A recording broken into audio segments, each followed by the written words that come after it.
Se stai imparando l'italiano, probabilmente sei arrivato ad un certo punto in cui capisci abbastanza bene quello che gli altri ti dicono, ma non riesci a parlare. È normale, non preoccuparti, e oggi ti darò alcuni consigli per superare questo blocco. Il video di oggi è sponsorizzato da HelloTalk, ma ne parleremo più avanti e ti ricordo anche che se necessario puoi attivare i sottotitoli.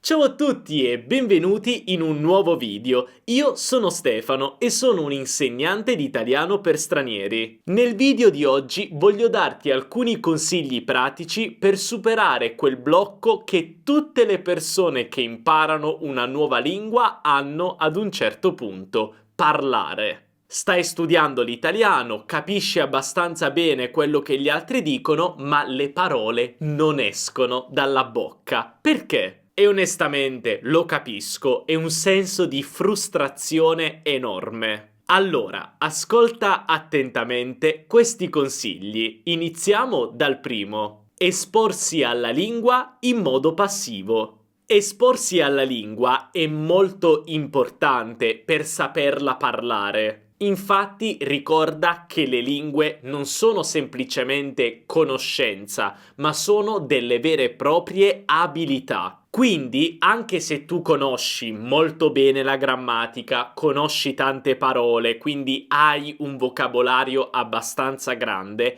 questo non è abbastanza per parlare l'italiano. Per esempio, se io ti dico come guidare una macchina e tu capisci come farlo, ma non lo hai mai fatto, la prima volta che guidi una macchina comunque non andrà bene, non sarai bravo o brava. Questo perché hai bisogno di fare pratica. Ecco, è lo stesso con una lingua. Tu conosci molto bene la grammatica, conosci le parole, ma quando devi mettere tutte le parole insieme per formare una frase, vai in crisi. Ti faccio subito un esempio. Se io ti chiedo come si dice questo, beh, sicuramente hai già risposto: mi piace.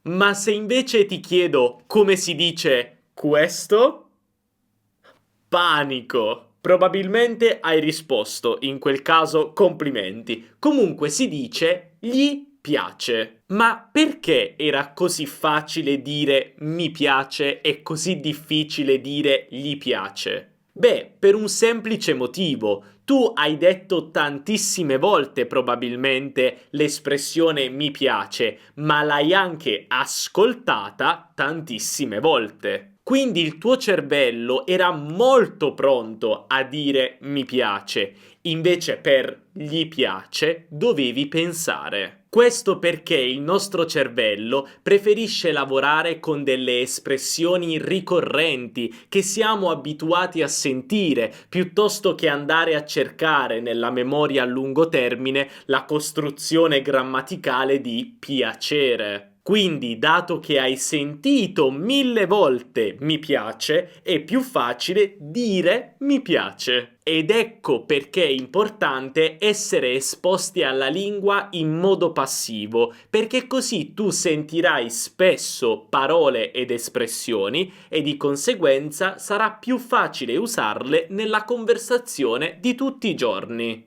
Ci sono tantissimi modi per fare questo, ma io te ne consiglio 3. Prima di tutto voglio consigliarti il mio podcast The Teacher Stefano Show. Potrai ascoltare tantissimi episodi, ma anche e soprattutto i Ripeti con me e i Capisci l'italiano, che sono degli episodi molto educativi, soprattutto se sei principiante o intermedio. Poi io ti consiglio anche video su YouTube, non necessariamente come i miei, quindi dei video fatti per le persone che stanno imparando l'italiano, ma anche video di italiani per gli italiani. E lo stesso vale per le serie TV su Netflix o Prime Video. Se volete dei consigli particolari su canali YouTube o serie TV da guardare, fatemelo sapere qui sotto nei commenti e posso fare un video su questo argomento. Comunque io vi consiglio, se siete degli studenti intermedi,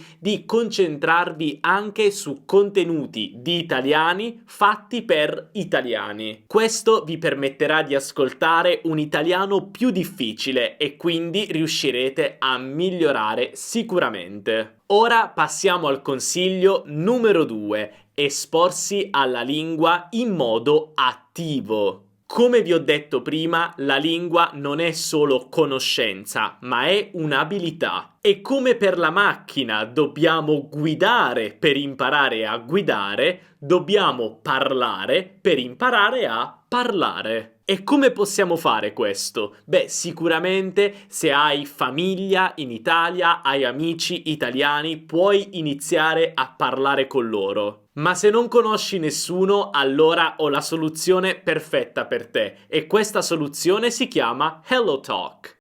HelloTalk è la comunità più grande di scambi linguistici al mondo, con 30 milioni di utenti provenienti da oltre 200 paesi. Pensate che su HelloTalk si scambiano più di 150 lingue. In pratica, attraverso questa piattaforma, puoi collegarti a utenti in madrelingua che parlano la lingua che stai imparando e scambiare messaggi, fare chiamate o anche messaggi vocali. E tutto questo gratis. Per esempio, se vieni dagli Stati Uniti, puoi collegarti a una persona italiana che sta imparando l'inglese e quindi aiutarvi a vicenda, ma anche farvi nuovi amici. La cosa più bella è che le persone sulla piattaforma avranno la tua stessa mentalità, condivideranno i tuoi stessi problemi con la lingua e quindi non ti sentirai in imbarazzo e non avrai paura di fare errori. Ma ora vediamo che cosa puoi fare con HelloTalk. Prima di tutto puoi usare i filtri per trovare dei partner linguistici. Per esempio, puoi filtrare gli utenti per Serious Learner, studente serio. Poi puoi anche chattare con le persone con cui ti connetti e tenere premuto su un messaggio per tradurlo, ma anche correggerlo. Quest'ultima funzione è davvero molto utile per correggervi a vicenda, così che saprai sempre cosa stai sbagliando. Ti consiglio davvero tanto questa applicazione perché ti aiuterà tantissimo e puoi scaricarla cliccando sul link qui sotto in descrizione. Poi fammi sapere se riesci a trovare un partner linguistico. Ora passiamo al consiglio numero 3. Non preoccuparti degli errori e del giudizio degli altri.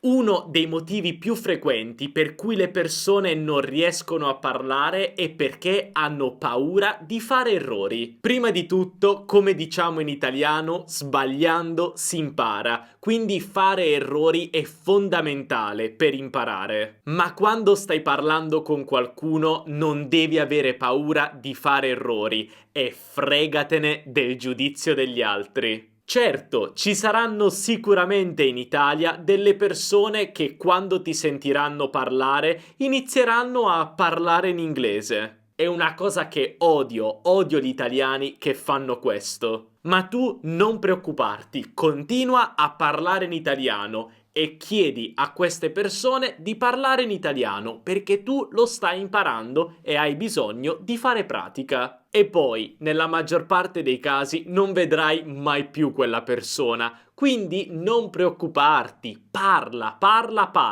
e anche se fai errori non è importante. Questo è davvero fondamentale per superare il blocco. Perché tante volte questo è anche un blocco emotivo, siamo presi dall'ansia e non riusciamo a parlare, ma non devi preoccuparti. Ora passiamo al quarto consiglio: parlare da solo. Non sto scherzando, questo aiuta davvero tantissimo, io lo faccio sempre. Quindi vai davanti allo specchio e parla con te stesso, oppure quando stai facendo le attività della giornata, come per esempio cucinare, lavorare, pensa: come direi questa cosa in italiano? E allora inizia a parlare con te stesso e vedi se riesci a descrivere quello che stai facendo o magari prova a descrivere quello che farai dopo. Così la tua mente si abituerà ad essere esposta all'italiano, ma soprattutto si abituerà a pensare in italiano. E poi passiamo all'ultimo consiglio, la costanza.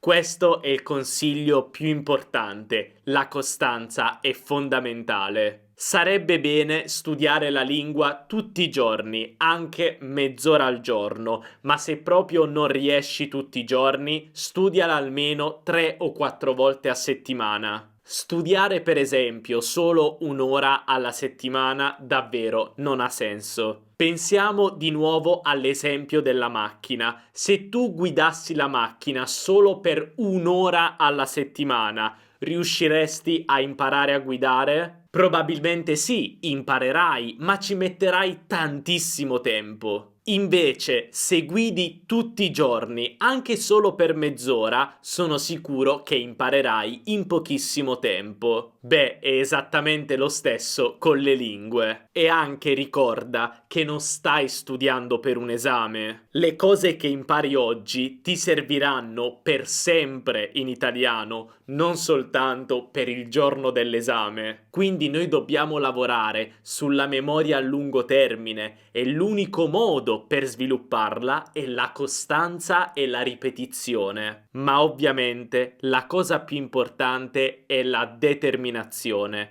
perché se siamo determinati a raggiungere un obiettivo, possiamo farcela. Benissimo, allora io spero che questi consigli vi siano piaciuti, ma soprattutto che li abbiate trovati utili. Ti ricordo anche che se ti interessa ricevere ogni domenica dei contenuti super utili per studiare l'italiano, puoi iscriverti alla mia newsletter. Trovi il link nella descrizione qui sotto. E se questo video ti è piaciuto, non dimenticare di lasciare un bel mi piace e anche di iscriverti al canale, così non perderai nessun video futuro.